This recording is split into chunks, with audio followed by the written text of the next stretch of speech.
là, je vais vous montrer aujourd'hui comment peindre un cadre de porte. Donc là, on est dans une salle de bain, vous voyez. Donc première chose à faire, tiens, vas-y, approche, c'est enlever la porte, ce qui est logique, voilà, d'accord. Donc là, il y a 3 pommelles. Vous avez votre cadre de porte, vous la soulevez et vous la mettez de côté dans un couloir ou autre, d'accord. Ensuite, peut-être tu montres, protection des sols, c'est important. Oui. Moi, j'ai tout protégé avec une vieille bâche ou là, c'est une vieille nappe en l'occurrence que j'avais gardée. Donc après, chacun fait comme il veut. Et donc, deuxième chose, c'est quoi? C'est avec du scotch papier, c'est protéger toutes les plinthes et autres. Donc moi, j'ai protégé ces plinthes-là parce qu'on a posé récemment de la toile de verre. Donc là, on va surtout peindre, ça tu montres, tout le cadre de porte. Donc, comme vous le voyez, avant, il n'était pas blanc, ça vient d'être peint. Avant, il était comme ça. Voilà, ces couleurs. Pas très Couleur jolie couleur, jaune mais pâle, c'est un jaune pâle, ouais, un beige un peu.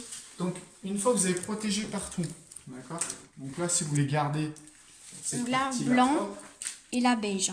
Enfin, le beige jaune, enfin, comme vous voulez. si vous voulez garder cette partie-là propre, bah, vous scotchez. Bon, on va l'enlever. Alors, rien de compliqué, hein. Nous, on va peut-être l'enlever, mais pour vous montrer. Vous mettez le scotch papier, vous achetez ça facilement en magasin de bricolage. Hop. Ça coûte pas très cher. Ça coûte pas très cher. Et vous scotchez tout le long, du haut jusqu'en bas. D'accord. Donc moi je vais pas le faire, mais je vous montrerai vraiment comment calfeutrer une porte si ça vous intéresse. Parce qu'en fait, comme on vous le disait, on va sûrement enlever tout ce qui est papier peint, ouais. Donc qui ressemble à ça en l'occurrence. Voilà. Donc on va sûrement l'enlever. Voilà, excusez-moi, je te coupe. Au niveau du matériel, donc c'est simple, il faut la peinture. Donc moi j'ai pris de la peinture, je vais dire chez qui, voilà, salle de bain, spéciale salle de bain. Cuisine, bain, tout. Cuisine, bain, je vais prendre un magasin de bricolage. Donc sachez quelque chose, je te coupe, ouais, mais ne mélangez pas la peinture à l'eau et la peinture à... La peinture glycéro. Donc il y a la peinture acrylique, effectivement, et la peinture glycéro. Ouais. Peinture acrylique, généralement, c'est une peinture pour garder les outils se nettoient à l'eau. Donc en fait, c'est marqué effectivement derrière le pot de peinture.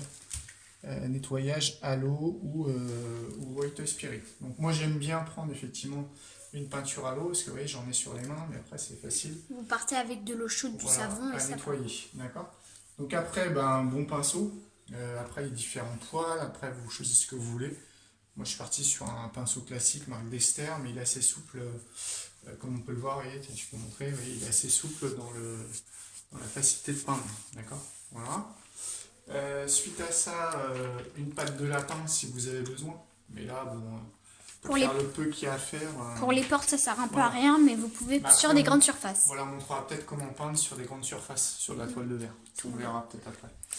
Donc l'idée, c'est quoi là avant tout? C'est peindre le cadre de porte. Donc, avant tout,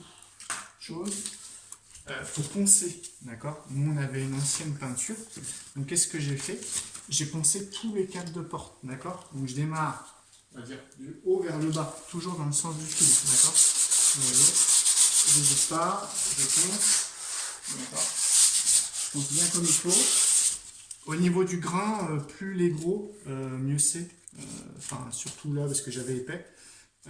Donc plus vous êtes dans un numéro petit, admettons 80, du 80 il sera du fin. Plus vous montez en 180, etc., ce sera des grains beaucoup plus gros. Hein. Ok, mais ça je pourrais aussi pareil faire une vidéo en ligne pour ça, d'accord. Donc vous poncez, après du chiffon, il faut bien essuyer, ou un coup de... Parce que ça fait de la poussière, voilà, ou un coup d'aspirateur. Ou un coup d'aspirateur. Excuse-moi. Un petit coup d'aspirateur et vous aspirez tout le... Voilà. Ok, donc là je vous fais en live, en direct. Alors pareil, avant tout pour la peinture, il faut prendre son pot et bien le secouer. Et après, avec une baguette, pensez à bien le mélanger, d'accord. Ok. C'est important, il faut bien mélanger la peinture, hein. C'est super important, d'accord. Ok. Donc après, hop. Je remets la peinture. Donc pareil, pour savoir si vous avez bien choisi votre peinture, vous pouvez juste en mettre un petit bout sur votre pinceau et tester sur un bout de bois ou un bout pour voir si la peinture vous plaît en fait, tout simplement. Vas-y, montre-la. Bah vas-y, voyez là. Bah voilà, vous voyez, du coup, la peinture est comme ça. J'ai pris moi une peinture blanche. On est parti sur une donc on a aussi sécurisé la baignoire avec une autre nappe. Hein. Voilà. parti sur une peinture blanche spéciale salle de bain, satin. Voilà. Alors c'est parti. Donc moi j'ai toujours une vieille assiette, surtout pour mettre mon pinceau s'il y a besoin en cas d'urgence. Mais Tu surtout... peux éviter, s'il te plaît, juste de mettre sur le carrelage. Ouais, attends. parce que- Mais c'est juste l'assiette ça. Ouais, je m'en fiche. Donc après, l'idée effectivement, il faudrait protéger l'autre côté, mais c'est juste pour vous montrer. Vous voyez, l'idée c'est quoi? C'est vraiment de prendre du bas, voilà, et remonter toujours dans le sens du fil. Et vous voyez, le poignet, en fait, c'est le poignet qui agit, quoi. Hein. D'accord. Donc là, vous voyez pas... Attends, je te... Voilà. Donc Peut-être là, que- comme vous voyez, ici, le sens du fil est dans son sens. Donc vous peignez pas comme ça. Voilà, ok. T'as fait le cas de cette chambre-là aussi? Voilà. Est-ce que t'as fait aussi là? Non? Non, je vais le faire. Voilà. Donc c'est voilà pour cette partie-là. Écoutez, après je vous montrerai peut-être plus en détail si vous voulez sur notre vidéo comment vraiment utiliser le pinceau. Ok, voilà. Bah, écoutez, j'espère que cette vidéo vous a plu. Je vous dis à très prochain pour une prochaine vidéo. Merci.